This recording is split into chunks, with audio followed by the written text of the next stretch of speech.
ਸਤਿ ਸ਼੍ਰੀ ਅਕਾਲ ਜੀ। ਪੰਜਾਬੀ ਰੇਡੀਓ ਤੇ ਪੰਜਾਬੀ ਟੀਵੀ ਯੂਐਸਏ ਵੇਖ ਸੁਣ ਰਹੇ ਸਾਰੇ ਸਰੋਤਿਆਂ ਦਾ ਬਹੁਤ-ਬਹੁਤ ਸਵਾਗਤ ਹੈ ਪ੍ਰੋਗਰਾਮ ਖਬਰ ਤੇ ਨਜ਼ਰ ਦੇ ਵਿੱਚ। ਇਸ ਪ੍ਰੋਗਰਾਮ ਦੇ ਵਿੱਚ ਸੀਨੀਅਰ ਪੱਤਰਕਾਰ ਮਿੰਟੂ ਗੁਰਸਰੀਆ ਜੀ ਦਾ ਸਾਥ ਹੁੰਦਾ ਹੈ ਤੇ ਦੇਸ਼ ਭਰ ਨਾਲ ਜੁੜੀਆਂ ਹੋਈਆਂ ਵੱਖ-ਵੱਖ ਖਬਰਾਂ ਹੁੰਦੀਆਂ ਨੇ।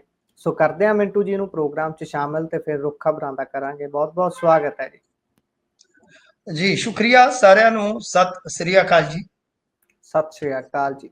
ਸੋ ਅੱਜ ਦੇ ਸਪਾਂਸਰਸ ਜਿਹੜੇ ਇਸ ਪ੍ਰੋਗਰਾਮ ਨੂੰ ਤੁਹਾਡੇ ਤੱਕ ਪਹੁੰਚਦਾ ਕਰਨ ਦੇ ਲਈ ਸਹਿਯੋਗ ਕਰਦੇ ਨੇ, ਖਾਲਸਾ ਇੰਸ਼ੋਰੈਂਸ ਏਜੰਸੀ ਲੰਬੇ ਸਮੇਂ ਤੋਂ ਇੰਸ਼ੋਰੈਂਸ ਦੇ ਖੇਤਰ ਦੇ ਵਿੱਚ ਸੇਵਾਵਾਂ ਨਿਭਾ ਰਹੇ ਨੇ। ਨੰਬਰ ਹੈ 408-272-2500। ਟਰਕੀਆਣਾ ਇਮੀਗ੍ਰੇਸ਼ਨ ਲਾ ਫਰਮ। ਜੇ ਟਰਕੀਆਣਾ ਹੋਣਾ ਨਾਲ ਸੰਪਰਕ ਕਰ ਸਕਦੇ ਹੋ ਜੇਕਰ ਇਮੀਗ੍ਰੇਸ਼ਨ ਬਾਬਤ ਕਿਸੇ ਤਰ੍ਹਾਂ ਦੀ ਸਲਾਹ ਕਰਨੀ ਹੈ। ਅੱਗੇ ਚੱਲਦੇ ਹਾਂ ਕ੍ਰਿਸ਼ੰਤਨੂਤਾ, Yuba City, Baljinder Singh, Nijjar, Woodland, GN lube ਵਾਲੇ ਟਰੱਕ ਵਾਸ਼ ਕਰਦੇ ਨੇ, ਆਇਲ ਚੇਂਜ ਕਰਦੇ ਨੇ, 에ਅਰ ਬ੍ਰੇਕਸ ਦਾ ਕੰਮ ਤਸੱਲੀ ਬਖਸ਼ ਕਰਦੇ ਨੇ। ਤੁਸੀਂ ਇਹਨਾਂ ਤੋਂ ਨਵੇਂ ਪੁਰਾਣੇ ਟਾਇਰ ਵੀ ਖਰੀਦ ਸਕਦੇ ਹੋ। ਸੈਂਟਾਨੇਲਾ ਦੇ ਵਿੱਚ ਲੋਕੇਸ਼ਨ ਹੈ। ਨਿੰਮਾ ਸਹੂਤਾ ਹੋਣਾ ਦਾ ਨੰਬਰ ਤੁਹਾਡੇ ਨਾਲ ਸਾਂਝਾ ਕਰ ਲੈਂਦੇ ਆ 209-277-0113। Jaswinder Singh Nagra, Roseville, Avtar Singh Sanga, Yuba City, Baldev Singh Kang, Yuba City. ਬਹੁਤ ਬਹੁਤ ਧੰਨਵਾਦ ਹੈ ਇਹਨਾਂ ਸਪਾਂਸਰਸ ਦਾ। ਤੇ ਹੁਣ ਰੁੱਖ ਸਭ ਤੋਂ ਪਹਿਲਾਂ ਆਪਾਂ ਅੱਜ ਦੀਆਂ ਖਬਰਾਂ ਦਾ ਕਰ ਲੈਂਦੇ ਹਾਂ। ਸੋ ਮਿੰਟੂ ਜੀ ਪਾਇਓ ਚਾਨਣਾ। ਸ਼ਾਹ ਨੇ ਮੁੱਖ ਮੰਤਰੀਆਂ ਨੂੰ ਕਿਹਾ ਕਿ ਪਾਕਿਸਤਾਨੀਆਂ ਨੂੰ ਕੱਢੋ। ਬਿਲਕੁਲ। ਇੱਕ ਤੇ ਗੁਰਪ੍ਰੀਤ ਜੀ, ਅੱਜ ਵੀ ਜੇ ਆਪਾਂ ਦੇਖੀਏ ਇਹ ਮਾਮਲਾ ਸਭ ਤੋਂ ਵੱਡਾ ਬਣਿਆ ਰਿਹਾ। ਉਹਦੇ ਦੋ ਕਾਰਨ ਆ। ਇੱਕ ਤੇ ਇਹ ਆ ਕਿ ਭਾਰਤ ਅਤੇ ਪਾਕਿਸਤਾਨ ਦੇ ਵਿੱਚ ਲੋਕ ਵੇਖ ਰਹੇ ਆ ਕਿ ਕੀ ਬਣੇਗਾ, ਕੀ ਸਭ ਕੁਝ ਨਿਬੜ ਜਾਊਗਾ, ਗੱਲ ਅੱਗੇ ਚਲੇ ਜਾਏਗੀ ਕਿ ਨਹੀਂ। ਇਹ ਸਭ ਕੁਝ ਹੈ। ਉਧਰੋਂ ਦੂਜੇ ਪਾਸੇ ਡਿਪਲੋਮੈਟਿਕ ਮੂਵ ਜਿਹੜੇ ਹੁੰਦੇ ਨੇ, ਕੂਟਨੀਤਿਕ ਮੂਵ ਜਿਹੜੇ ਇੱਕ ਦੂਜੇ ਨੂੰ ਪਿੱਛੇ ਧੱਕਣ ਵਾਸਤੇ ਚਲੇ ਜਾਂਦੇ ਨੇ, ਉਹਨਾਂ ਤੇ ਨਜ਼ਰ ਰਹਿੰਦੀ ਆ। ਤਾਂ ਅੱਜ ਵੀ ਪਹੁੰਚਾਂ ਕਿ ਗੱਲ ਉੱਥੇ ਆਈ ਆ। ਜਿਵੇਂ ਪਾਕਿਸਤਾਨੀ ਜਿਹੜੇ ਸੀਗੇ ਉਹ ਕਹਿ ਰਹੇ ਨੇ ਕਿ ਜੇ ਸਿੰਧੂ ਜਲ ਨਦੀ ਜਾਨੀ ਆਪਾਂ ਇੰਡਸ ਵਾਟਰ ਟ੍ਰੀਟੀ ਕਹਿੰਦੇ ਜੇ ਤੋੜੀ ਤਾਂ ਫਿਰ ਔਖਾ ਹੋਊਗਾ ਕੰਮ, ਇਹ ਜੰਗ ਛੇੜਨ ਵਰਗਾ ਹੋਏਗਾ ਮਾਮਲਾ ਵਗੈਰਾ ਵਗੈਰਾ। ਉਹਨਾਂ ਦੇ ਇਸ ਤਰ੍ਹਾਂ ਦੇ ਪ੍ਰਤੀਕਰਮ ਆ। ਜੇ ਤੁਸੀਂ ਇੱਧਰ ਅਮਿਤ ਸ਼ਾਹ, ਨਰਿੰਦਰ ਮੋਦੀ ਹੋਰਾਂ ਦੀ ਗੱਲ ਕਰੋਗੇ ਤਾਂ ਉਹਦੇ ਵਿੱਚ ਉਹ ਬੜੇ ਸਖਤ ਬਿਆਨ ਦੇ ਰਹੇ ਨੇ। ਯਾਨੀ ਅੱਜ ਅਮਿਤ ਸ਼ਾਹ ਹੋਰਾਂ ਨੇ ਕਿਹਾ ਕਿ ਜਿਹੜੇ ਜਿਹੜੇ ਸੂਬੇ ਦੇ ਵਿੱਚ, ਕਿਉਂਕਿ ਤੁਹਾਨੂੰ ਪਤਾ ਹੀ ਨਾ ਵੀਜ਼ੇ ਰੱਦ ਕਰ ਦਿੱਤੇ ਗਏ, ਸਾਰਕ ਵੀਜ਼ਾ ਪਾਲਿਸੀ ਰੱਦ ਕਰ ਦਿੱਤੀ ਗਈ। ਤਾਂ ਕਹਿਣ ਦਾ ਮਤਲਬ ਇਹ ਆ ਕਿ ਦੋਵਾਂ ਪਾਸਿਆਂ ਤੋਂ ਜੇ ਪੋਲੀਟੀਸ਼ੀਅਨ ਤੁਸੀਂ ਦੇਖੋਗੇ, ਪਾਕ ਦੇ ਜਿਹੜੇ ਰੱਖਿਆ ਮੰਤਰੀ ਆ ਉਹਨਾਂ ਦੇ ਵੀ ਬਿਆਨਾਂ ਨੂੰ ਕਾਫੀ ਤਵੱਜੋ ਮਿਲ ਰਹੀ ਆ। ਤਾਂ ਗੱਲ ਇਹ ਆ ਕਿ ਦੋਵਾਂ ਪਾਸਿਆਂ ਦੇ ਜਿਹੜੇ ਬਿਆਨ ਆ ਉਹਨਾਂ ਤੇ ਨਜ਼ਰ ਰਹਿੰਦੀ ਆ। ਤਾਂ ਅਮਿਤ ਸ਼ਾਹ ਹੋਰਾਂ ਨੇ ਅੱਜ ਕਿਹਾ ਕਿ ਜਿਹੜੇ ਜਿਹੜੇ ਸੂਬਿਆਂ ਦੇ ਵਿੱਚ ਇਸ ਤਰ੍ਹਾਂ ਦੇ ਹੈਗੇ ਨੇ, ਜਿੱਥੇ ਜਿੱਥੇ ਵਸਿੰਦੇ ਨੇ ਪਾਕਿਸਤਾਨ ਦੇ, ਤਾਂ ਉਹਨਾਂ ਨੂੰ ਫੌਰੀ ਤੌਰ ਤੇ ਬਾਹਰ ਕਰ ਦਿਓ। ਤਾਂ ਇਸੇ ਤਰ੍ਹਾਂ ਜੇ ਤੁਸੀਂ ਵੇਖੋਗੇ ਤਾਂ ਅੱਜ ਆਪਾਂ ਇੱਕ ਮਤਲਬ ਕਿ ਵਿਰੋਧੀ ਧਿਰ ਦੇ ਵਿੱਚ ਜਿਹੜੇ ਹੈਗੇ ਨੇ ਰਾਹੁਲ ਗਾਂਧੀ, ਉਹਨਾਂ ਦਾ ਵੀ ਵੇਖਿਆ ਕਿ ਉਹ ਵੀ ਗਏ ਨੇ ਪਹਿਲਗਾਮ ਦੇ ਵਿੱਚ। ਉੱਥੇ ਉਹਨਾਂ ਨੇ ਕੁਝ ਇੰਜਰਡ ਜਿਹੜੇ ਲੋਕ ਆ ਉਹਨਾਂ ਨਾਲ ਮੁਲਾਕਾਤ ਕੀਤੀ ਤੇ ਫਿਰ ਕਿਹਾ ਕਿ ਅੱਤਵਾਦੀ ਕੁਝ ਵੀ ਕਰ ਲੈਣ, ਅਸੀਂ ਉਹਨਾਂ ਨੂੰ ਹਰਾ ਦੇਵਾਂਗੇ। ਤੇ ਨਾਲ ਕਿਹਾ ਕਿ ਭਾਈ ਅਸੀਂ ਇਕਜੁੱਟ ਆ, ਜੋ ਵੀ ਫੈਸਲਾ ਲਿਆ ਜਾਊਗਾ। ਤਾਂ ਇਹ ਸਭ ਕੁਝ ਹੋ ਗਿਆ ਇੱਕ ਪਾਸੇ। ਫਿਰ ਜਿਵੇਂ ਮੈਂ ਤੁਹਾਨੂੰ ਦੱਸਿਆ ਕਿ ਇਹ ਚੀਜ਼ਾਂ ਜਿੱਦਾਂ ਚੱਲਦੀਆਂ ਪਈਆਂ ਨੇ, ਤਾਂ ਹੁਣ ਇੱਕ ਸਭ ਤੋਂ ਵੱਡੀ ਗੱਲ ਜਿਹੜੀ ਇੰਡਸ ਵਾਟਰ ਟ੍ਰੀਟੀ ਦੀ ਆ, ਤਾਂ ਉਹਦੇ ਵਿੱਚ ਵੀ ਡਿਵੈਲਪਮੈਂਟ ਆ। ਉਹਦੇ ਵਿੱਚ ਕੀ ਆ ਕਿ ਇਹਨਾਂ ਨੇ ਇੱਕ ਲੈਟਰ ਜਿਹੜਾ ਹੈ ਉਹ ਪਾਕਿਸਤਾਨ ਨੂੰ ਭੇਜ ਦਿੱਤਾ। ਕੇਂਦਰ ਨੇ ਕਿਹਾ ਕਿ ਅਸੀਂ ਪਾਕਿਸਤਾਨ ਨੂੰ ਇੱਕ ਬੂੰਦ ਵੀ ਪਾਣੀ ਦੀ ਨਹੀਂ ਦੇਣੀ। ਜੋ ਹੁੰਦਾ ਦੇਖੀ ਜਾਏਗੀ। ਮਤਲਬ ਕਿ ਇਹਨਾਂ ਨੇ ਜੋ ਲੈਟਰ ਭੇਜਿਆ ਉਹਦੇ ਵਿੱਚ 5 ਅਹਿਮ ਨੁਕਤੇ ਨੇ, ਜਿਹਦੇ ਵਿੱਚ ਜਿਹੜਾ ਸੰਧੀ ਦਾ ਸ਼ਾਇਦ ਹੈਗਾ ਅਨੁਛੇਦ 12 ਉਪਬੰਧ 3 ਉਹਦਾ ਜ਼ਿਕਰ ਕੀਤਾ ਗਿਆ। ਤਾਂ ਮਤਲਬ ਕਿ ਇਹ ਸਾਰੀਆਂ ਚੀਜ਼ਾਂ ਜਿਹੜੀਆਂ ਉਹ ਇਹਨਾਂ ਨੇ ਪੁਆਇੰਟ ਵਾਈਜ਼ ਦੱਸੀਆਂ ਨੇ। ਇਹ 1960 ਦੇ ਵਿੱਚ ਜਿਹੜਾ ਜਲ ਸਮਝੌਤਾ ਹੋਇਆ ਸੀਗਾ ਉਹਦੇ ਤੇ ਖਾਸਾ ਪੇਚ ਫਸਿਆ ਹੋਇਆ। ਜੇ ਹੁਣ ਆਪਾਂ ਇੱਧਰ ਨੂੰ ਆ ਜਾਈਏ ਪੰਜਾਬ ਨੂੰ, ਤਾਂ ਇੱਕ ਤੇ ਇਹ ਆ ਕਿ ਅੱਜ ਪੰਜਾਬ ਦੇ ਬਾਰਡਰ ਤੇ ਆਰਡੀਐਕਸ ਬਰਾਮਦ ਹੋਇਆ। ਆਰਡੀਐਕਸ ਤੁਹਾਨੂੰ ਪਤਾ ਹੀ ਆ ਕਿ ਇਹ ਬੜੀ ਖਤਰਨਾਕ ਚੀਜ਼ ਆ। ਤੇ ਕਿਤੇ ਦੱਸਾਂਗਾ ਤੁਹਾਨੂੰ ਕਿ ਜਿਹੜਾ ਪੁਲਵਾਮਾ ਵਾਲਾ ਆਰਡੀਐਕਸ ਸੀਗਾ ਉਹ ਕਿੱਧਰ ਦੀ ਲੰਘ ਗਿਆ ਸੀਗਾ। ਉਹਦੇ ਵੀ ਪੰਜਾਬ ਨਾਲ ਕਨੈਕਸ਼ਨ ਸੀਗੇ, ਜਿਹਦੇ ਬਾਰੇ ਇੱਕ ਬੁਝਾਰਤ ਹੈ ਨਾ ਪੂਰੇ ਇੰਡੀਆ 'ਚ। ਉਹ ਬੁਝਾਰਤ ਵੀ ਕਿਸੇ ਦਿਨ ਆਪਾਂ ਹੱਲ ਕਰ ਦੇਵਾਂਗੇ। ਤੋਂ ਇਸ ਤੋਂ ਇਲਾਵਾ ਜੇ ਤੁਸੀਂ ਦੇਖੋਗੇ ਤਾਂ ਕੁਝ ਹੋਰ ਹਥਿਆਰ, ਗ੍ਰਨੇਡ ਇਤਿਆਦਿਕ ਵੀ ਮਿਲੇ ਆ। ਇੱਧਰ ਪੰਜਾਬ ਦੇ ਵਿੱਚ ਹਾਈ ਅਲਰਟ ਸੀਗਾ। ਜਿਹੜੇ ਹੈਗੇ ਨੇ ਕੁਝ ਬਾਰਡਰ ਪੁਆਇੰਟ, ਉਹਨਾਂ ਤੇ ਕਾਫੀ ਚੈਕਿੰਗ ਚੱਲ ਰਹੀ ਆ। ਪਾਕਿਸਤਾਨ ਦੇ ਵਿੱਚ ਜੋ ਔਰਤਾਂ ਵਾਪਸ ਜਾ ਰਹੀਆਂ, ਉਹਨਾਂ ਨੂੰ ਅਟਾਰੀ ਬਾਰਡਰ ਤੇ ਰੋਕਿਆ ਗਿਆ। ਤਾਂ ਉਹਦੇ ਵਿੱਚ ਹੋ ਕੀ ਰਿਹਾ ਕਿ ਨਾਗਰਿਕਤਾ ਨਾ ਹੋਣ ਕਰਕੇ ਪਰਮਿਸ਼ਨ ਨਹੀਂ ਦਿੱਤੀ ਜਾ ਰਹੀ। ਤਾਂ ਕੁਝ ਜੀ ਐਸੀਆਂ ਵੀ ਮਾਵਾਂ ਨੇ ਜਿਨ੍ਹਾਂ ਦੇ ਬੱਚੇ ਉਧਰ ਤੇ ਆਪ ਉਹ ਉਧਰ ਰਹਿ ਗਿਆ। ਬੀਐਸਐਫ ਦਾ ਇੱਕ ਜਵਾਨ ਜਿਹੜਾ ਕੈਦ ਕਰ ਲਿਆ ਗਿਆ ਸੀਗਾ ਪਾਕਿਸਤਾਨੀ ਰੇਂਜਰਾਂ ਵੱਲੋਂ, ਤਾਂ ਉਹਦੇ ਵਿੱਚ ਬੀਐਸਐਫ ਦੇ ਜਿਹੜੇ ਡਾਇਰੈਕਟਰ ਜਨਰਲ ਨੇ, ਉਹਨਾਂ ਨੇ ਹੋਮ ਸੈਕਟਰੀ ਦੇ ਨਾਲ ਗੱਲਬਾਤ ਕੀਤੀ ਹੈ। ਤਾਂ ਇਹ ਉਸ ਵੇਲੇ ਚੱਕ ਲਿਆ ਗਿਆ ਸੀਗਾ ਜਿਸ ਵੇਲੇ ਤੁਹਾਨੂੰ ਯਾਦ ਹੋਏਗਾ ਕਿ ਕਣਕ ਵਢਾਉਣ ਗਿਆ ਇੱਕ ਬੀਐਸਐਫ ਦਾ ਜਵਾਨ ਇੱਕ ਰੁੱਖ ਦੇ ਥੱਲੇ ਬੈਠਾ ਸੀ, ਛਾਵੇਂ ਬੈਠਾ ਸੀ, ਉੱਥੋਂ ਹੀ ਇਹਨਾਂ ਨੇ ਚੁੱਕ ਲਿਆ ਸੀਗਾ। ਪੰਜਾਬ ਦੇ ਗਵਰਨਰ ਵੀ ਬੋਲੇ, ਉਹਨਾਂ ਨੇ ਕਿਹਾ ਕਿ ਪਾਕਿਸਤਾਨ ਨੂੰ ਉਸੇ ਭਾਸ਼ਾ ਦੇ ਵਿੱਚ ਜਵਾਬ ਜਿਹੜਾ ਉਹ ਦੇਣਾ ਚਾਹੀਦਾ। ਮਤਲਬ ਇਹ ਸਭ ਕੁਝ ਆਪਾਂ ਇੱਧਰ ਦੇਖ ਰਹੇ ਹਾਂ। ਪਰ ਇਹਨਾਂ ਸਾਰੀਆਂ ਅਹਿਮ ਆਪਰੇਸ਼ਨਾਂ ਤੋਂ ਇਲਾਵਾ ਜੇ ਆਪਾਂ ਗੱਲ ਕਰੀਏ ਤਾਂ ਜੋ ਪੰਜਾਬ ਦੇ ਵਿੱਚ ਕਸ਼ਮੀਰੀ ਵਿਦਿਆਰਥੀ ਨੇ, ਵੇਖੋ ਉਹਨਾਂ ਨੂੰ ਵੀ ਤੰਗ ਕੀਤਾ ਜਾ ਰਿਹਾ। ਖਰੜ ਦੇ ਨੇੜੇ ਇੱਕ ਕੈਂਪਸ ਦੇ ਵਿੱਚ ਸ਼ਰੇਆਮ ਇੱਕ ਦੋਸ਼ ਲਾਇਆ ਕਸ਼ਮੀਰੀ ਲੜਕੀ ਨੇ ਕਿ ਉਹਦੇ ਕਮਰੇ ਤੱਕ ਆ ਕੇ ਇਹ ਦੋਸ਼ ਲਾਏ ਨੇ ਕੁਝ ਹੁੜਦੰਗਬਾਜ਼ਾਂ ਨੇ ਕਿ ਇਹ ਹਮਲਾ ਉਹਨਾਂ ਨੇ ਕਰਵਾਇਆ। ਇੱਕ ਹੋਰ ਵੀਡੀਓ ਵੀ ਜੋੜੀ ਜਾ ਰਹੀ ਹੈ ਜਿਹੜੀ ਕਿ ਫੇਕ ਹੈ। ਇਸ ਤੋਂ ਇਲਾਵਾ ਇੱਕ ਕ੍ਰਿਕਟ ਮੈਚ ਦੇ ਵਿੱਚ ਦੋਵਾਂ ਟੀਮਾਂ ਦੇ ਦਰਮਿਆਨ ਝਗੜਾ ਹੋਇਆ, ਜਿਵੇਂ ਕਾਲਜਾਂ ਦੇ ਵਿੱਚ ਕ੍ਰਿਕਟ ਖੇਡਦੇ ਆ ਫ੍ਰੀ ਡੇ ਦੇ ਵਿੱਚ, ਜਦੋਂ ਵਿਹਲਾ ਦਿਨ ਹੁੰਦਾ ਹੈ ਜਾਂ ਵਿਹਲਾ ਸਮਾਂ ਹੁੰਦਾ ਹੈ, ਤਾਂ ਉਹ ਬੈਟ ਨੂੰ ਲੈ ਕੇ ਹੋਏ ਝਗੜੇ ਨੂੰ ਵੀ ਇਦਾਂ ਫਿਰਕੂ ਰੰਗਤ ਦਿੱਤੀ ਜਾ ਰਹੀ ਹੈ। ਤਾਂ ਕਹਿਣ ਦਾ ਮਤਲਬ ਇਹ ਹੈ ਕਿ ਦੇਖੋ ਜਿਹੜੀ ਪੰਜਾਬ ਸਰਕਾਰ ਹੈ ਉਹਨਾਂ ਨੂੰ ਫੌਰੀ ਤੌਰ ਤੇ ਹਰਕਤ ਦੇ ਵਿੱਚ ਆਉਣਾ ਚਾਹੀਦਾ ਹੈ ਕਿ ਪੰਜਾਬ ਦੇ ਵਿੱਚ ਹਾਰਮੋਨੀ ਜਿਹੜੀ ਆ ਉਹ ਕਿਸੇ ਵੀ ਕਿਸਮ ਤੋਂ ਨੁਕਸਾਨੀ ਨਾ ਜਾਵੇ। ਤੇ ਦੂਜੀ ਗੱਲ ਜਿਹੜੀ ਹੈ ਗੁਰਪ੍ਰੀਤ ਜੀ, ਕਿ ਆਪਾਂ ਇਹ ਸਾਰੀਆਂ ਖਬਰਾਂ ਦੇ ਦਰਮਿਆਨ ਜਿਹੜੀ ਗੱਲ ਕਰਨੀ ਚਾਹੁੰਦੇ ਤਾਂ ਉਹ ਇਹੋ ਆ ਕਿ ਅੱਜ ਵੀ ਬਿਆਨ, ਕੱਲ ਵੀ ਬਿਆਨ ਸੀ, ਸਿੰਧੂ ਜਲ ਨਦੀ ਜਾਂ ਇਹ ਮਤਲਬ ਕਿ ਚੱਕ ਲੋ ਥੱਲ ਲੋ ਵਾਲੇ, ਇਹਨਾਂ ਤੋਂ ਇਲਾਵਾ ਜੇ ਵੇਖਣ ਵਾਲੀ ਗੱਲ ਹੈ ਤਾਂ ਉਹ ਇਹ ਆ ਕਿ ਕੁਝ ਨਾਇਕ ਨੇ ਜਿਨ੍ਹਾਂ ਨੇ ਕੰਮ ਕੀਤਾ, ਕੁਝ ਮੁਸਲਮਾਨ ਨੇ ਜਿਨ੍ਹਾਂ ਨੇ ਬਚਾਉਣ ਵਾਸਤੇ ਕੰਮ ਕੀਤਾ, ਗੁਰੂ ਘਰ ਸੀ ਜਿਹਦੇ ਦਰਵਾਜ਼ੇ ਖੋਲ ਦਿੱਤੇ ਗਏ। ਸੋ ਸਭ ਕੁਝ ਹੈ।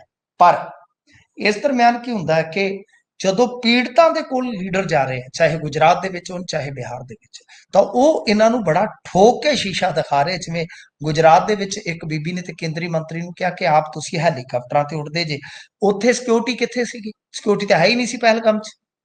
ਉੱਥੇ ਜਮਾਵੜਾ ਸੀ ਟੂਰਿਸਟਾਂ ਦਾ, ਤੇ ਉੱਥੇ ਤੇ ਮੈਡੀਕਲ ਕੈਂਪ ਵੀ ਨਹੀਂ ਸੀਗਾ। ਤੁਹਾਡੀ ਜਿਹੜੀ ਰਿਸਪੌਂਸ ਟੀਮ ਪਹੁੰਚੀ ਆ ਉਹ 30-35 ਮਿੰਟ ਬਾਅਦ ਪਹੁੰਚੀ ਆ, ਕਿੱਥੇ ਸਨ? ਤਾਂ ਮਤਲਬ ਕਿ ਜਿਹੜੇ ਆਪਣੇ ਇੱਥੋਂ ਦੇ ਹੈਗੇ ਨੇ ਗ੍ਰਹਿ ਮੰਤਰੀ, ਕੁਝ ਦਿਨ ਪਹਿਲਾਂ, ਕੁਝ ਸਮਾਂ ਪਹਿਲਾਂ ਹੀ ਉਹਨਾਂ ਨੇ ਉੱਥੋਂ ਦੇ ਸੁਰੱਖਿਆ ਪ੍ਰਬੰਧਾਂ ਦਾ ਜਾਇਜ਼ਾ ਲਿਆ ਸੀ। ਇਹ ਸਾਰੇ ਸਵਾਲ ਜਿਹੜੇ ਕਿ ਮੀਡੀਆ ਵੱਲੋਂ ਕੀਤੇ ਜਾਣੇ ਚਾਹੀਦੇ ਆ, ਜਿਹੜੇ ਕਿ ਡਿਫੈਂਸ ਐਕਸਪਰਟ ਵੱਲੋਂ ਕੀਤੇ ਜਾਣੇ ਚਾਹੀਦੇ ਆ, ਬੁੱਧੀਜੀਵੀ ਚੇਤਨ ਵਰਗ ਵੱਲੋਂ ਕੀਤੇ ਜਾਣੇ ਚਾਹੀਦੇ ਆ। ਅਫਸੋਸ ਦੀ ਗੱਲ ਹੈ ਕਿ ਉਹ ਸੱਥਰਾਂ ਤੇ ਬੈਠੇ, ਜਿਨ੍ਹਾਂ ਦੇ ਘਰਾਂ 'ਚ ਸੱਥਰ ਵਿਸ਼ੇ ਉਹ ਲੋਕ ਕਰ ਰਹੇ, ਸਾਡਾ ਮੀਡੀਆ ਤੇ ਲੜਾਉਣ ਦਾ ਕੰਮ ਕਰ ਰਿਹਾ। ਤੇ ਲੋਕ ਸਿਆਣੇ ਆ, ਜਿਸ ਤਰ੍ਹਾਂ ਦੀ ਮੀਡੀਆ ਨੇ ਅੱਗ ਲਾਈ ਆ, ਉਹਨਾਂ ਦਾ ਤਾਂ ਮਤਲਬ ਇਹੀ ਸੀ ਇਨਡਾਇਰੈਕਟ ਵੇ ਦੇ ਨਾਲ ਕਹਿਣਾ ਕਿ ਮੁਸਲਮਾਨਾਂ ਤੇ ਹਮਲਾ ਕਰ ਦਿਓ, ਸਭ ਕੁਝ ਮੁਸਲਮਾਨਾਂ ਨੇ ਕੀਤਾ ਹੈ। ਸੋ ਲਿਹਾਜ਼ਾ ਲੋਕ ਸਿਆਣੇ ਆ, ਉਹ ਇਹਨਾਂ ਗੱਲਾਂ ਦੇ ਵਿੱਚ ਨਹੀਂ ਆਉਂਦੇ, ਪਰ ਲਾਂਬੂ ਲਾਉਣ ਵਾਲੇ ਜਿਹੜੇ ਡੱਬੂ ਆ ਬਥੇਰੇ ਆ। ਜੀ ਗੱਲ ਤਾਂ ਉਹੀ ਹੈ ਨਾ। ਤੇ ਅੱਜ ਵੀ ਅਸੀਂ ਇੱਕ ਇਹੋ ਜਿਹਾ ਹੀ ਮਾਰਚ ਕਵਰ ਕਰਨ ਗਏ ਹੋਏ ਸੀ, ਕੈਂਡਲ ਮਾਰਚ ਆਖ ਸਕਦੇ ਆ ਉਹਨੂੰ, ਤੇ ਉਹਦੇ ਵਿੱਚ ਕੁਝ ਬੀਜੇਪੀ ਦੇ ਲੋਕ ਸੀ, ਪਰ ਉਹਨਾਂ ਦੀ ਟੋਨ ਜਿਹੜੀ ਸੀ ਉਹ ਸ਼ਰਧਾਂਜਲੀ ਦੇਣ ਵਾਲੀ ਤਾਂ ਬਿਲਕੁਲ ਵੀ ਨਹੀਂ ਸੀ। ਉਹ ਬਿਲਕੁਲ ਇੱਕ ਤਬਕੇ ਨੂੰ ਟਾਰਗੇਟ ਕਰਕੇ ਸਾਰੀਆਂ ਗੱਲਾਂ ਕਰ ਰਹੇ ਸੀ। ਜਦੋਂ ਉਹਨਾਂ ਨੂੰ ਸਵਾਲ ਕਰਨ ਦੀ ਵੀ ਕੋਸ਼ਿਸ਼ ਕਰ ਰਹੇ ਸੀ, ਉਹ ਘੁਮਾ ਫਰਾ ਕੇ ਉਸ ਗੱਲ ਤੇ ਆ ਨਹੀਂ ਰਹੇ ਸੀ। ਪਰ ਆਪਾਂ ਅੱਗੇ ਚੱਲਦੇ ਹਾਂ। ਇਹ ਸਭ ਦੇ ਵਿਚਾਲੇ ਅਗਲੀ ਖਬਰ ਹੈ ਕਿ ਡਰਾਈਵਿੰਗ ਲਾਇਸੈਂਸ ਘੁਟਾਲੇ 'ਚ ਵਿਜੀਲੈਂਸ ਚੀਫ ਸਸਪੈਂਡ ਕਰ ਦਿੱਤੇ ਗਏ ਨੇ। ਦੇਖੋ ਜਿਹੜਾ ਇਹ ਮਾਮਲਾ ਹੈ ਡਰਾਈਵਿੰਗ ਲਾਇਸੈਂਸ ਦਾ, ਇਹ ਤੇ ਪਤਾ ਨਹੀਂ ਹੈ, ਪਿਛਲੇ ਦਿਨੀ ਤੁਹਾਨੂੰ ਯਾਦ ਹੋਣਾ ਹੈ ਕਿ ਇੱਕ ਬੜੀ ਵੱਡੀ ਰੇਡ ਕੰਡਕਟ ਕੀਤੀ ਗਈ ਸੀਗੀ ਵਿਜੀਲੈਂਸ ਵੱਲੋਂ, ਤੁਹਾਨੂੰ ਸ਼ਾਇਦ ਜੀ ਯਾਦ ਹੋਏਗਾ।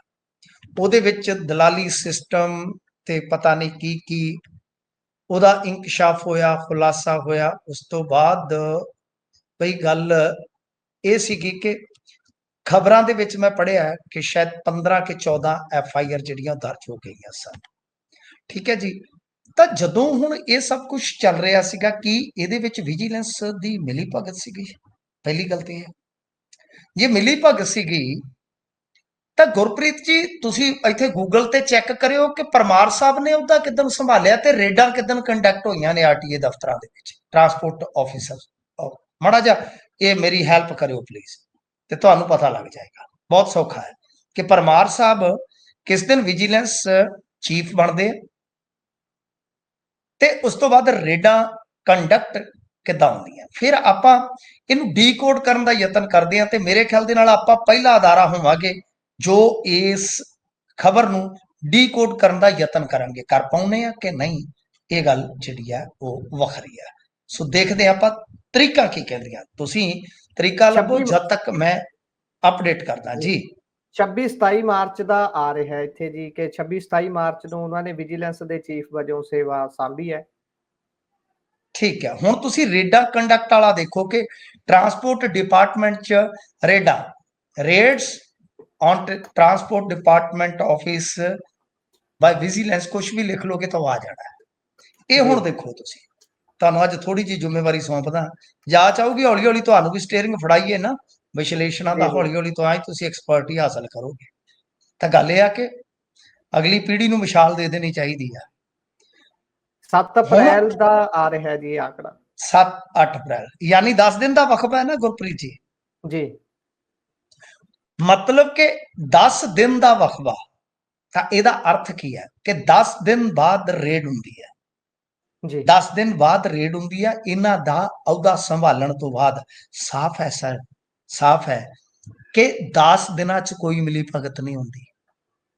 10 ਦਿਨਾਂ ਦੇ ਵਿੱਚ ਕੋਈ ਨੈਟਵਰਕ ਬਣਦੇ ਨਹੀਂ ਹੈ। 10 ਦਿਨਾਂ ਦੇ ਵਿੱਚ ਜਾ ਕੇ ਤੁਸੀਂ ਸਾਰਾ ਹਿਸਾਬ ਕਿਤਾਬ ਫੜ ਨਹੀਂ ਲੈਂਦੇ। ਇਹ ਤੇ ਫਿਰ ਕਹਿ ਲਈਏ ਕਿ ਪਿਛਲੇ ਹਿਸਾਬ ਕਿਤਾਬ ਚੱਲੇ ਹੀ ਇਹਨਾਂ ਨੇ ਫੜੇ ਆ ਨਾ, ਪਿਛਲੇ ਹਿਸਾਬ ਕਿਤਾਬ ਚੱਲੇ ਹੀ ਫੜੇ ਆ ਨਾ। ਉਸ ਤੋਂ ਪਹਿਲਾਂ ਵੀ ਇਹਨਾਂ ਨੇ ਤੱਤ ਫੱਟ ਵਿਜੀਲੈਂਸ ਚੀਫ ਬਦਲੇ ਸਨ। ਅਰਥ ਕੀ ਆ? ਅਰਥ ਇਹੋ ਆ, ਆਪਾਂ ਹੁਣ ਇੱਕ ਖਬਰ ਜਿਹੜੀ ਆ ਹੋਰ ਪੜਾਂਗੇ ਜਾਂ ਕਰਾਂਗੇ ਜਾਂ ਸੁਣੀ ਹੋਏਗੀ ਸਾਰਿਆਂ ਨੇ ਕਿ ਅੱਜ ਹੁਣ ਡੀਕੋਡ ਕਰਨ ਦਾ ਤਰੀਕਾ ਤੁਹਾਨੂੰ ਸੌਖਾ ਦੱਸਦਾ ਵਾਂ ਕਿ ਇਹ ਤੇ ਸਾਫ਼ ਹੈ ਕਿ 10 ਦਿਨਾਂ 'ਚ ਨਾ ਨੈਟਵਰਕ ਬਣਦੇ ਆ ਨਾ ਸਭ ਕੁਝ ਹੁੰਦਾ। ਜੇ ਇਹਨਾਂ ਦਾ ਚਲਾਇਆ ਨੈਟਵਰਕ ਸੀ ਜਾਂ ਵੀ ਇਸ ਵਿਜੀਲੈਂਸ ਚੀਫ ਨੇ ਕੋਈ ਰਲੀ ਮਿਲੀ ਕੀਤੀ ਆ ਤਾਂ ਫਿਰ ਉਹਦੀ ਸਸਪੈਂਸ਼ਨ ਕਿਉਂ? ਫਿਰ ਤੇ ਉਹਦੇ ਤੇ ਕਹਿ ਲਓ ਕਿ ਮਹਿਕਮੇ ਦੀ ਵੀ ਕਾਰਵਾਈ ਹੋਣੀ ਚਾਹੀਦੀ ਹੈ ਤੇ ਬਕਾਇਦਾ ਤੌਰ ਤੇ FIR ਇੱਕ ਹੋਰ ਕਰੋ, ਜਾਂ ਉਹ ਜਿਹੜੀ FIR ਦਰਜ ਆ ਉਹਦੇ ਵਿੱਚ ਇਹਨਾਂ ਦਾ ਵੀ ਨਾਂ ਪਾ ਦਿਓ। ਜਿਹੜੀ ਟਰਾਂਸਪੋਰਟ ਡਿਪਾਰਟਮੈਂਟ ਦੇ ਜਿਹੜੇ ਕਰਮਚਾਰੀ ਹੈ ਜੋ ਉਹਨਾਂ ਦੇ ਖਿਲਾਫ ਹੈ। ਦੇਖੋ ਆਪਾਂ ਦੋਨਾਂ ਖਬਰਾਂ ਨੂੰ ਜੋੜਦੇ ਆ। ਖਬਰ ਇਹ ਆਉਂਦੀ ਆ ਅੱਜ, ਯਾਨੀ ਲਾ ਲਓ ਤੁਸੀਂ ਕੋਈ 11-12 ਵਜੇ ਖਬਰ ਆ ਜਾਂਦੀ ਹੈ ਸੁਪਰੀਮ ਕੋਰਟ ਤੋਂ ਕਿ ਵਿਕਰਮ ਮਜੀਠੀਏ ਨੂੰ ਸੁਪਰੀਮ ਕੋਰਟ ਨੇ ਜ਼ਮਾਨਤ ਮਾਮਲੇ 'ਚ ਵੱਡੀ ਰਾਹਤ ਦੇ ਦਿੱਤੀ ਹੈ। ਕੀ ਮੈਂ ਗਲਤ ਆ? ਗਲਤ ਤਾਂ ਨਹੀਂ ਹੈ, ਮੈਂ ਸਹੀ ਕਰ ਰਿਹਾ ਨਾ ਜੀ। 11 ਵਜੇ ਇਹ ਖਬਰ ਆਉਂਦੀ ਹੈ ਕਿ ਵਿਕਰਮ ਮਜੀਠੀਏ ਨੂੰ ਸੁਪਰੀਮ ਕੋਰਟ ਨੇ ਜ਼ਮਾਨਤ ਦੇ ਮਾਮਲੇ 'ਚ ਰਾਹਤ ਦਿੱਤੀ ਹੈ। ਰਾਹਤ ਕਿਵੇਂ ਦਿੱਤੀ? ਹਾਈ ਕੋਰਟ ਨੇ ਜ਼ਮਾਨਤ ਦਿੱਤੀ ਤਾਂ ਉਹਦੇ ਉਲਟ ਇਹ ਚਲੇ ਗਏ ਮਾਨ ਸਾਹਿਬ ਹੋਰੀ ਸੁਪਰੀਮ ਕੋਰਟ ਕੇ ਇਹਨਾਂ ਦੀ ਜ਼ਮਾਨਤ ਰੱਦ ਕਰੋ। ਤਾਂ ਸੁਪਰੀਮ ਕੋਰਟ ਨੇ ਆਖਿਆ ਕਿ ਨਹੀਂ, ਜ਼ਮਾਨਤ ਰੱਦ ਨਹੀਂ ਹੋਏਗੀ, ਇਹ ਜਾਂਚ ਪੜਤਾਲ 'ਚ ਸ਼ਾਮਲ ਹੋਣਗੇ, ਸਹਿਯੋਗ ਦੇਣਗੇ ਜਦੋਂ ਤੁਸੀਂ ਆਖੋਗੇ। ਤੇ ਇਸ ਤੋਂ ਇਲਾਵਾ ਮੀਡੀਆ ਦੇ ਵਿੱਚ ਕੇਸ ਦੇ ਮੁਤਲਕ ਜ਼ਿਆਦਾ ਜਾ ਕੇ ਰੌਲਾ ਰੱਪਾ ਨਹੀਂ ਪਾਵਾਂਗੇ। ਇਹ ਮਜੀਠੀਆ ਸਾਹਿਬ ਹੋਰੀ ਤੈਅ ਕਰਨਗੇ। ਤਾਂ ਹੁਣ 11 ਵਜੇ ਖਬਰ ਆਉਂਦੀ ਹੈ, 12 ਵਜੇ ਆਉਂਦੀ ਹੈ, ਟਾਈਮ ਚੈੱਕ ਕਰ ਲਓ ਤੁਸੀਂ। ਉਸ ਤੋਂ 2 ਘੰਟੇ ਬਾਅਦ ਸ਼ਾਇਦ ਇਹ ਖਬਰ ਆ ਜਾਂਦੀ ਹੈ, 2 ਜਾਂ 3 ਘੰਟੇ ਬਾਅਦ, ਕਿ ਵਿਜੀਲੈਂਸ ਦਾ ਚੀਫ ਸਸਪੈਂਡਡ, AIG ਸਸਪੈਂਡਡ, ਇੱਕ SSP ਸਸਪੈਂਡਡ। ਤੇ ਰੇਡ ਤੇ ਤੁਸੀਂ ਕੀਤੀ ਸੀ ਲਗਭਗ ਪੂਰੇ ਪੰਜਾਬ 'ਚ, ਨੈਟਵਰਕ ਤੇ ਪੂਰੇ ਪੰਜਾਬ 'ਚ ਨਿਕਲੇ ਸਨ। ਅਤੇ ਅੰਮ੍ਰਿਤਸਰ ਦੇ ਵਿੱਚ ਜੋ ਡਰਾਈਵਿੰਗ ਹੈਗੇ ਆ ਟਰੈਕ ਵਗੈਰਾ, ਤੇ ਉਹਨਾਂ ਦੇ ਵਿੱਚ ਤੇ ਪਿਛਲੇ ਸਾਲ ਹੀ ਰੌਲਾ ਪੈ ਗਿਆ ਸੀ ਕਿ ਉਹ ਇਸੇ ਚੀਫ ਦਾ ਹੀ ਕੀਤਾ ਹੋਇਆ ਸੀ ਸਭ ਕੁਝ। ਯਾਨੀ ਤੁਸੀਂ ਇਹਨਾਂ ਦੋਨਾਂ ਖਬਰਾਂ ਨੂੰ ਹੁਣ ਜੋੜ ਲਓ ਕਿ ਜਿਹੜਾ ਰੌਲਾ ਪੈਂਦਾ ਸੀ ਕਿ ਮਜੀਠੀਏ ਖਿਲਾਫ ਇੱਕ ਕੇਸ ਹੋਰ ਦਰਜ ਕੀਤਾ ਜਾ ਸਕਦਾ ਹੈ, ਹੁਣ ਤਸਵੀਰ ਸਪਸ਼ਟ ਹੋ ਜਾਏਗੀ ਕਿ ਸ਼ਾਇਦ ਇਹ ਕਹਾਣੀ ਇੱਥੇ ਜੁੜਦੀ ਹੈ ਕਿ ਵਿਜੀਲੈਂਸ ਨੇ ਕੇਸ ਨਹੀਂ ਦਰਜ ਕੀਤਾ। ਸੁਪਰੀਮ ਕੋਰਟ 'ਚੋਂ ਮੋਹਰ ਲੱਗਣ ਤੋਂ ਬਾਅਦ ਮਜੀਠੀਆ ਬਿਲਕੁਲ ਕਹਿ ਲੋ ਕਿ ਇਹਨਾਂ ਦੇ ਜਾਲ 'ਚੋਂ ਨਿਕਲ ਗਿਆ। ਉਹਨੂੰ ਵੱਡੀ ਰਾਹਤ, ਕਿ ਸੁਪਰੀਮ ਰਾਹਤ ਹਾਸਲ ਹੋ ਗਈ ਤਾਂ ਨਜ਼ਲਾ ਝੜ ਗਿਆ।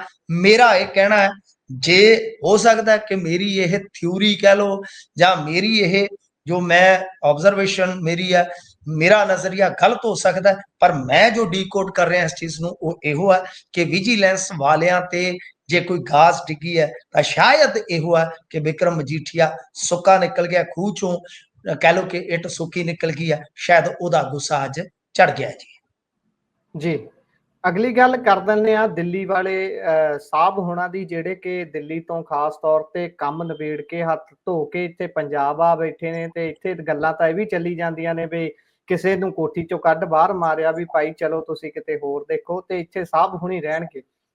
गल मनीष सिसोदिया दी कर रहे हैं। मनीष सिसोदिया हुणी कहंदे रणजीत सागर डैम ते जाना सी, उन्हां दे इस दौरे दी खास चर्चा हो रही है। चर्चा दा कारण की है इह वी जरा ਤੁਹਾਡੀ आवाज कट गई है जी। जी आवाज आ रही है जी हुण?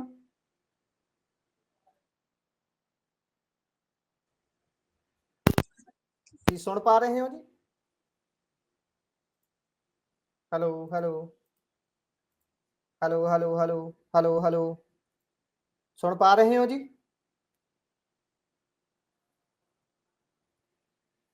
हेलो।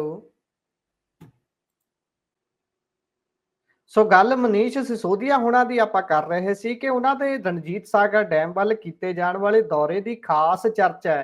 ये चर्चा इन्नी ज्यादा क्यों हो गई जी? दौरे तां रोज ही करते रहंदे ने, गड्डियां रुकदियां कदों ने? पायो चानना।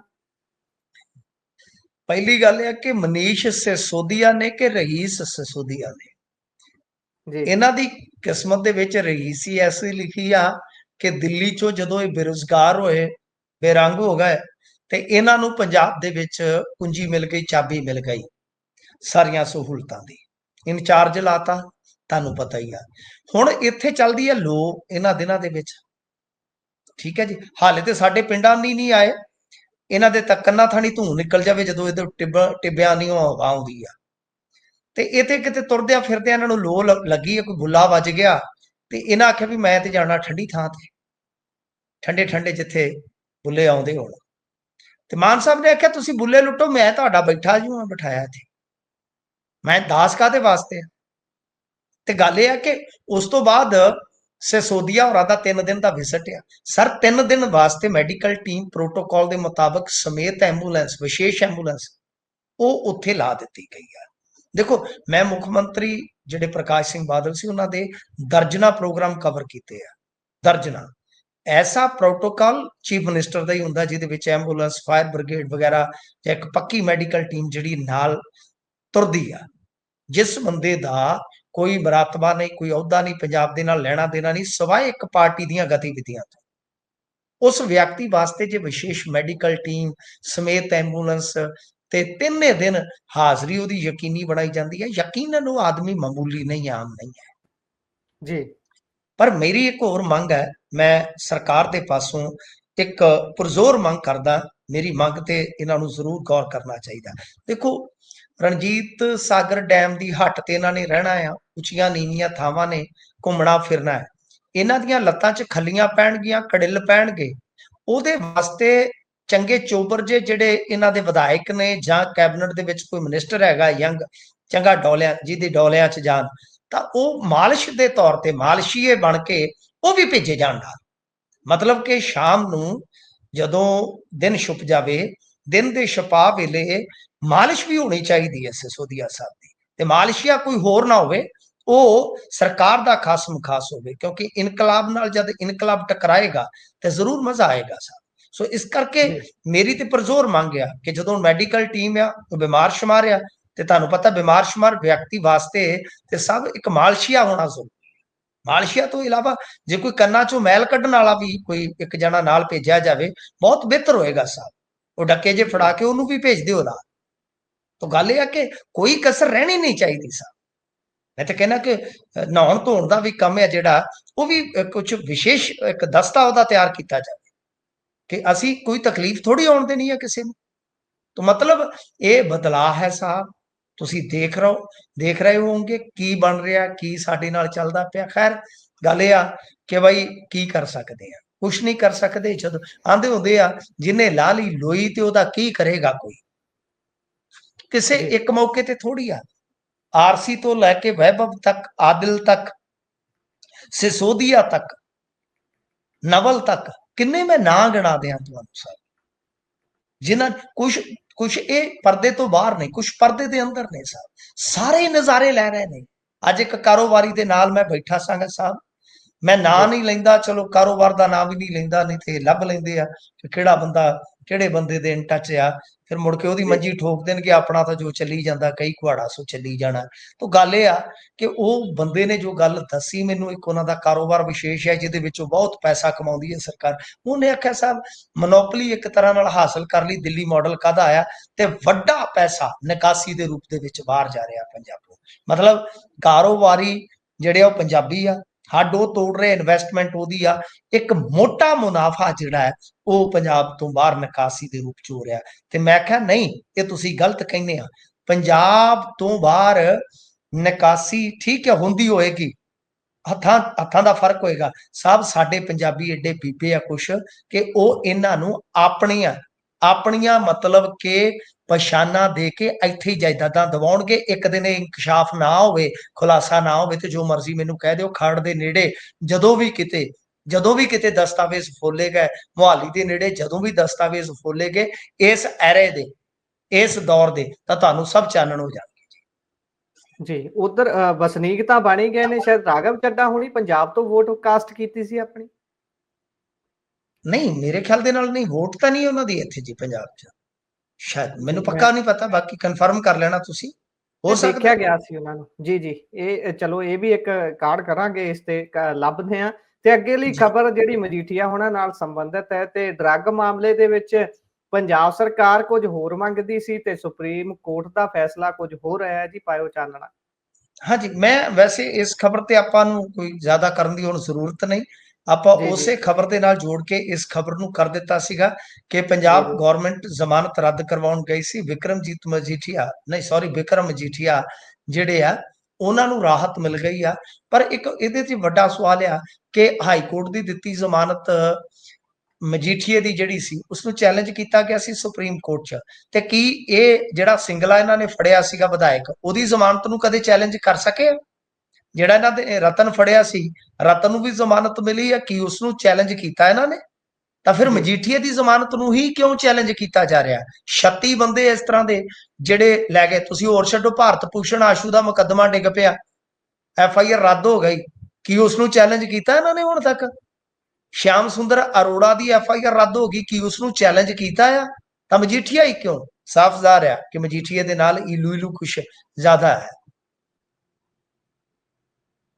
ਜੀ। ਗੱਲ ਤਾਂ ਉਹੀ ਹੈ ਨਾ। ਤਾਂ ਅਗਲੀ ਖਬਰ ਤੇ ਚੱਲੀਏ। ਤਬਾਦਲਿਆਂ ਤੇ ਨਵਾਂ ਫਾਰਮੈਟ ਸੈੱਟ ਕੀਤਾ ਹੈ ਜੀ ਸਰਕਾਰ ਨੇ।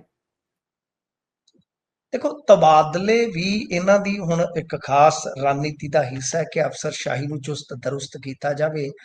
ਤਾਂ ਗੱਲ ਇਹ ਆ ਕਿ ਇਹਨਾਂ ਨੇ ਕਿਹਾ ਕਿ ਕਰਮਚਾਰੀਆਂ ਦੇ ਤਬਾਦਲੇ ਜਿਹੜੇ ਆ, ਪੰਜਾਬ ਦੇ ਅਧਿਕਾਰੀਆਂ ਦੇ, ਕਰਮਚਾਰੀਆਂ ਦੇ, ਇਹ 15 ਜੁਲਾਈ ਤੋਂ 15 ਅਗਸਤ ਦੇ ਵਿੱਚ ਹੋਣਗੇ। ਇਸ ਤੋਂ ਬਾਅਦ ਜਿਹੜੇ ਆਮ ਤਬਾਦਲੇ ਆ ਉਹਨਾਂ ਤੇ ਪੂਰੀ ਤਰ੍ਹਾਂ ਰੋਕ ਰਹੇਗੀ। ਪਰਸੋਨਲ ਡਿਪਾਰਟਮੈਂਟ ਵੱਲੋਂ ਸਾਰੇ ਮਹਿਕਮਿਆਂ ਦੇ ਪ੍ਰਮੁੱਖ ਜਾਂ ਜਿਹੜੇ ਕਹਿ ਲਓ ਕਿ ਡਿਵੀਜ਼ਨ ਮੁਖੀ ਆ, ਜ਼ਿਲ੍ਹਿਆਂ ਦੇ ਜਿਹੜੇ DC ਆ, ਉਹਨਾਂ ਸਾਰਿਆਂ ਨੂੰ ਇਹ ਹੁਕਮ ਜਾਰੀ ਕਰ ਦਿੱਤੇ ਆ ਕਿ ਦੇਖੋ, ਇਸ ਤੋਂ ਬਾਅਦ ਮਹਿਕਮੇ ਦੀ ਜੋ ਕੋਸ਼ਿਸ਼ ਹੋਏਗੀ ਉਹਦੇ ਵੱਲੋਂ ਜਾਰੀ ਨੀਤੀ ਦੇ ਅਨੁਸਾਰ ਤਬਾਦਲੇ ਹੋਣਗੇ।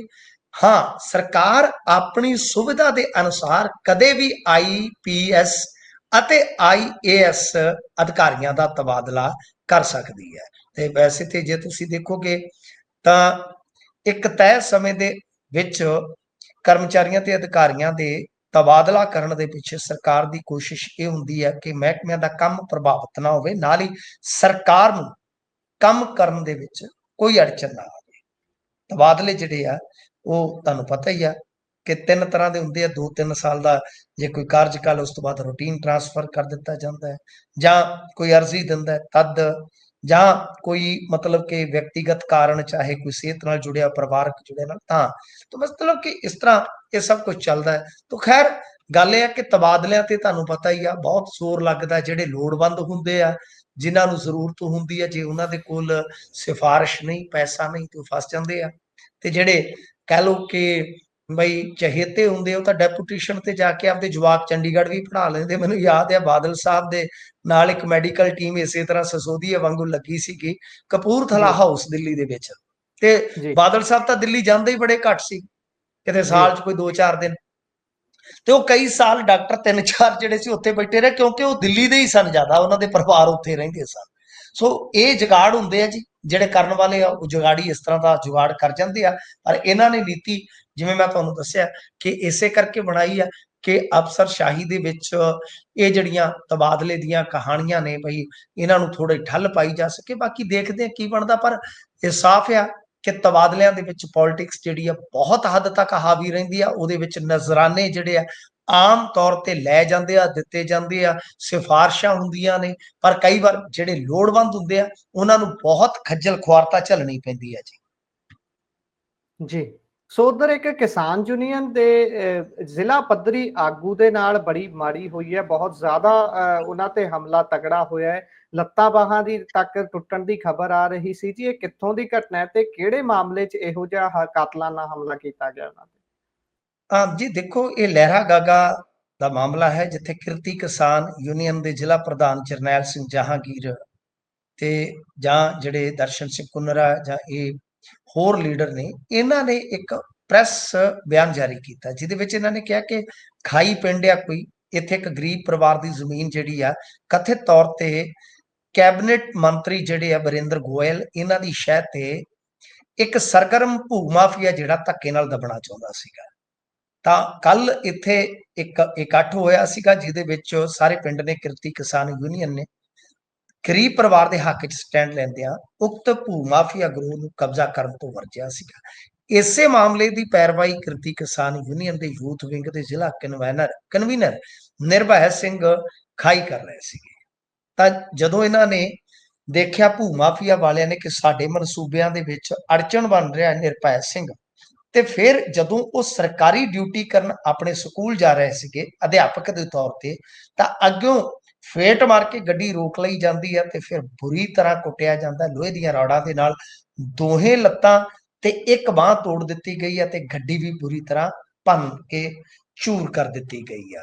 ਤਾਂ ਇਹ ਇੱਕ ਤਰ੍ਹਾਂ ਨਾਲ ਮਾਮਲਾ ਹੈ ਜੀ। ਸਿੱਧੇ ਤੌਰ ਤੇ ਕਹਿ ਲਓ ਕਿ ਦੋਸ਼ ਜਿਹੜਾ ਹੈ ਗੋਇਲ ਸਾਹਿਬ ਤੇ ਲੱਗ ਰਿਹਾ। ਗੋਇਲ ਸਾਹਿਬ ਨੂੰ ਆਪਾਂ ਆਮ ਤੌਰ ਤੇ ਦੇਖਦੇ ਆ ਕਿ ਬਹੁਤ ਪੜ੍ਹੇ ਲਿਖੇ ਨੇ, ਬਹੁਤ ਸ਼ਾਲੀਨ ਮੰਨੇ ਜਾਂਦੇ ਨੇ, ਪਰ ਉਹਨਾਂ ਤੇ ਦੋਸ਼ ਬਹੁਤ ਗੰਭੀਰ ਆ।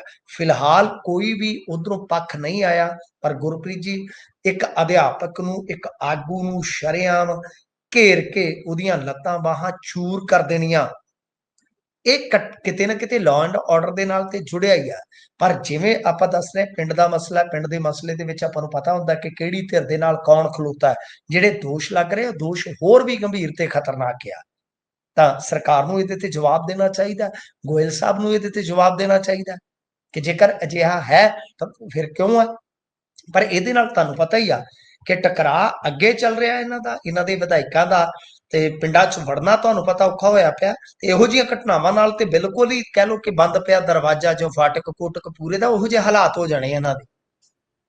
ਜੀ ਜੀ, ਇਹ ਤਾਂ ਹੈ। ਉਧਰ ਅੱਗੇ ਚਲੀਏ ਜੀ, ਇਸ ਖਬਰ ਨੂੰ ਜੇਕਰ ਲਈਏ ਤਾਂ ਆਮ ਤੌਰ ਤੇ ਕਿਹਾ ਜਾਂਦਾ ਹੈ ਕਿ ਦੁਨਿਆਵੀ ਕੋਰਟਾਂ ਦੇ ਵਿੱਚ ਇਹ ਮਸਲੇ ਨਹੀਂ ਜਾਣੇ ਚਾਹੀਦੇ, ਪਰ ਜਥੇਦਾਰ ਸਾਹਿਬ ਨੂੰ ਹਟਾਉਣ ਦਾ ਮੁੱਦਾ ਕੋਰਟ ਦੇ ਵਿੱਚ ਚਲੇ ਗਿਆ ਹੈ। ਇਹ ਲਿਜਾਣ ਵਾਲਾ ਵਿਅਕਤੀ ਕੌਣ ਹੈ ਤੇ ਇਹ ਵੀ ਦੱਸਿਓ ਕਿ ਸਿੱਖ ਸੰਗਤਾਂ ਦੇ ਵਿੱਚ ਇਸ ਕੋਰਟ ਵਿੱਚ ਜਾਣ ਨੂੰ ਲੈ ਕੇ ਕੀ ਕਿਹੋ ਜਿਹਾ ਰੋਹ ਹੈ, ਕਿਹੋ ਜਿਹੀ ਗੱਲਬਾਤ ਹੈ, ਕੀ ਇਸ ਨੂੰ ਮਨਜ਼ੂਰ ਕਰ ਰਹੇ ਨੇ ਲੋਕ?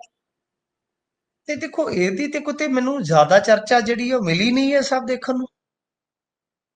ਤੇ ਗੱਲ ਇਹ ਆ ਕਿ ਇਹ ਜਿਹੜਾ ਬਿਆਨ ਆਇਆ ਅੱਜ, ਉਹ ਆਇਆ ਬੀਬੀ ਕਿਰਨਜੋਤ ਕੌਰ, ਸੁਰਿੰਦਰ ਸਿੰਘ ਭੁੱਲੇਵਾਲ ਰਾਠਾਂ, ਭਾਈ ਮਨਜੀਤ ਸਿੰਘ, ਮਾਸਟਰ ਮਿੱਠੂ ਸਿੰਘ ਜਿਹੜੇ ਕਾਨੇਕੇ ਆ, ਸਤਵਿੰਦਰ ਸਿੰਘ ਟੌੜਾ, ਇਹਨਾਂ ਨੇ ਸਾਰਿਆਂ ਨੇ ਇਹ ਮੁੱਦਾ ਕੋਰਟ ਦੇ ਵਿੱਚ ਲਿਜਾਣ ਦੀ ਸਖਤ ਸ਼ਬਦਾਂ ਦੇ ਵਿੱਚ ਨਖੇਦੀ ਕੀਤੀ ਆ।